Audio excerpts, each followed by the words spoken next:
Alright, we're moving on then to number 3. Mario has spent $40,000 to buy some land. The land increases in value by 5% each year. What is the value of the land after the end of 5 years? Alright, so we're starting with our $40,000 value, and it is increasing by 5%, which I can write like this, or I can write it as 5 over 100, makes no difference. And this is happening for 5 different years, so I'll raise it to the power of 5. And that gives me 40,000 times 1.05, there's the 5% increase, raised to the power of 5 to represent that 5 years are passing. And we should round to 2 decimal places because it's a money problem. So 51,051.26 to 2 decimal places. Another way I could have done this problem is by going into Apps, Finance, TVM Solver, and the number of years or time periods that are occurring is 5. It's only compounding once each year, so I don't need to worry about that anymore. I know that my interest rate is 5%. I originally invested, or Mario originally invested, $40,000. Let's make sure it's negative because that's money that's going out at the beginning of the process. He's buying it, so he's losing that money. Let's find out what the future value of this investment is after 5 years, and there it is again, 51,051.26. At the end of 5 years, Mario sells the land. Okay, so we know how much he's able to sell the land for, 51,051.26. He has to pay 1% tax on the sale. Alright, so this 51,051.26, he has to pay 1% on the sale. That means that he's actually only going to be able to keep 99% of its value. Okay, so 51,051.26 times 0.99. Here we go, 51,051.26. Let's multiply by 99% because he lost 1% to tax, and so we subtracted that 1%, leaving us with only 99%. Okay, so I'm just reading the question a bit more carefully. It says, how much tax does Mario pay? I see now, then perhaps what we should have done is started by multiplying by 0.01 in order to actually calculate the amount of tax that he pays. So let's try that again then. 51,051.26 multiplied by 0.01, that represents the amount of tax. That's $510.51 when I round to 2 decimal places for a money problem. So we have to subtract that 510.51 from the original amount. So let's subtract the 510.51, and so he's actually only got 50,540.75. So he sold the land after paying tax. That's how much money he should end up with. The car loses value at a rate of exactly $2,500 each year. So it's losing $2,500 for the first year, another $2,500 for the second, for the third, for the fourth, for the fifth year. So we got to multiply that $2,500 loss times 5 years to find out what the total loss is. So we'll take our answer that we had, and we'll subtract 2,500 times 5. And we end up then, the value of the car after 5 years is $38,040.75. Moving on to number 4. Moranti deposits $1,000 into an investment account that pays 5% interest per annum. So again, we're only worrying about compounding once each year. What will be the value of the investment after 5 years if the interest is reinvested? Alright, that's just a bunch of words that kind of mean, yeah, we're not withdrawing the interest. The interest is staying with the principal. It's a regular compound interest situation. I'm not going to keep solving these with 2 different methods. Of course, I could use the formula here, but I'm going to choose to use finance. So, finance TVM solver. So, Moranti has paid negative $1,000. Okay, that's going out. The interest rate is 5%. We're looking at 5 years later, and let's figure out what the future value of the money is after 5 years. Alpha, enter to solve, and the money is now worth 1276.28, rounding to 2 decimal places. If I was going to show my work for finance, then, if I used this finance method, I just have to write down everything on the screen. N is 5, I percent is 5%, PV is negative 1,000. I'm not going to bother with payment because we don't use it. Future value, compounding per year, payments per year, these are just 1 because we're not compounding monthly or quarterly at this time, it's just annually. And the future value of the money we found out was 1276.281563, and our final answer, of course, will just round to 2 decimal places. Part B, how many years would it take Meranti's investment of $1,000 to double in value? So we want the future value of the money to now be 2,000. How long is it going to take this to happen? So let's resolve for n, alpha enter, and we'll find that it takes 14.2 years. Okay, so I'll copy this down. N is 14.20669908. My I percent is still 5.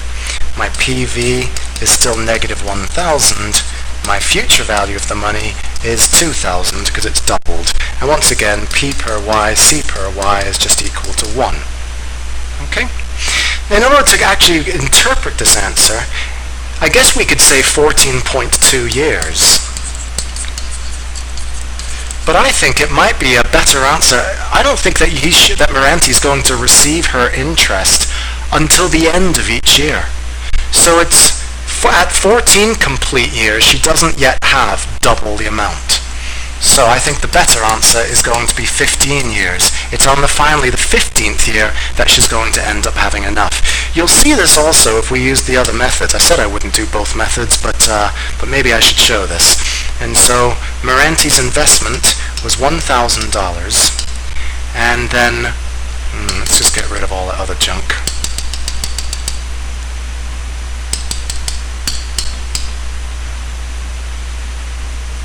So inconvenient, that exponent. Let's start again. 1,000. And then we're increasing by 0.05, that's the 5%. We don't know how many years it's going to take, so let's raise it to the power of x. And we want to find out when is it going to be equal to 2,000. Now, because we don't receive the money until the end of each year, we expect the answer to be a whole number. And so I'm going to go to table here, and I'll find out where does my y1 finally equal or surpass y2. Turns out that on the 14th row we don't quite have enough. On the 15th row we do have enough. So if we were going to use the table method, we would need to include the 14th row and the 15th row, where y1 was first not quite enough, and then when we reached 15, y1 finally was enough. And that must mean then that therefore it takes 15 years. And part C, whoops, at the beginning of each year, Brenda deposits $1,000 into an investment account that pays 5% interest per annum. Interest is calculated annually and reinvested. How much would be in Brenda's account after 5 years? Wow, this is a difficult question, and I don't, well, maybe you'd be asked. This is tough. So let's think about this. The original $1,000 investment, her very original investment, has been growing at a rate of 5% over a period of 5 years. But then in the beginning of the second year, she deposited another $1,000. And that's going to be growing for 4 years. And then the $1,000 she deposited at the beginning of the third year is going to have 3 years to grow. And then the $1,000 that she deposited at the beginning of the fourth year will have 2 years to grow, the fourth and the fifth years. And lastly, there's going to be the $1,000 that she deposited at the beginning of the fifth year, and that will only have 1 year to grow. And I'm a little short on time, so I'm not going to calculate the sum of these 5 different terms, but that is how you would answer this question. Number 5, here's a currency conversion table. We need to find the values of P and Q. So we know that 1 US dollar is equal to 0.631 British pounds. And so if we've got 0.101, oh gosh, let me just get my head around this.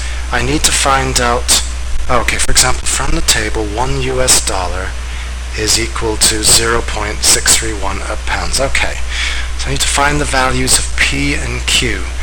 So I need to find out basically what is the conversion rate between French francs and US dollars. So 1 French franc is going to be worth how many US dollars?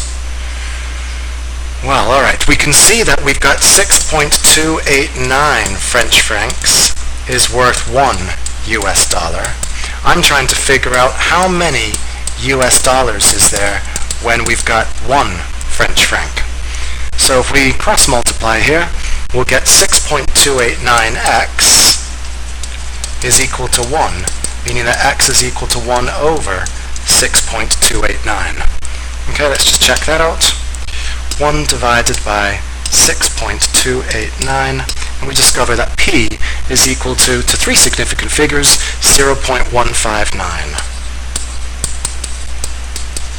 I guess I should have been using a P throughout here, shouldn't I? And for Q, alright, I can see then that the 1 French franc is equivalent to Q Japanese yen. I also know that 6.289 French francs is equivalent to 111.111 Japanese yen. So let's set up again some equal ratios. I know that 6.289 French francs is equivalent to 111.111 Japanese yen, and that ratio must be equal to 1 French franc over Q Japanese yen. As long as we maintain French francs over Japanese yen, French francs over Japanese yen, well then we're going to be fine. If we cross multiply, we'll end up with 1 times 111.111 equals 6.289 Q, and so let's divide both sides by 6.289.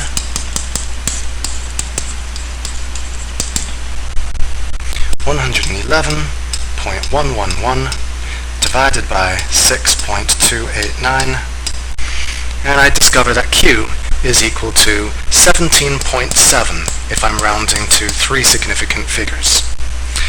Mireille wants to change money at a bank in London. How many French francs will she have to change to receive 140 British pounds? So we've got X French francs. We need to know how many does she need to change in order to receive 140 British pounds. That ratio is going to be equal to the ratio in the exchange rate between French francs and British pounds, and we can see that 1 French franc is 0.101 British pounds. So let's cross multiply. X times 0.101 is equal to 140 times 1, and so X is going to equal 140 divided by 0.101.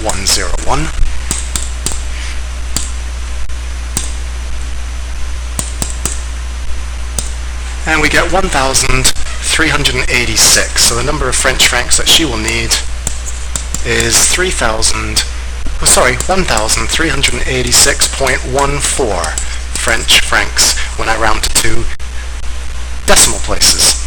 The bank charges a 2.4 commission on all transactions. So if she makes this transaction, how many British pounds will she actually receive from the bank?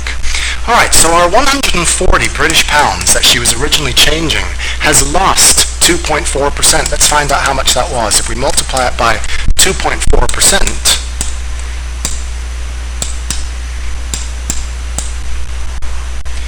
we find out that she had 3.36 British pounds that were removed off the top.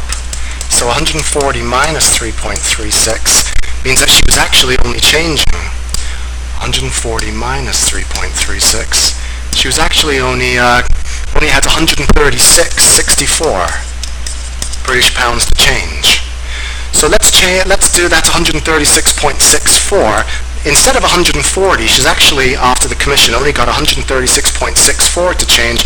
Let's divide that amount now by 0.101. And we find out that she actually only receives 1,352.87 French francs when you consider the commission that's been removed.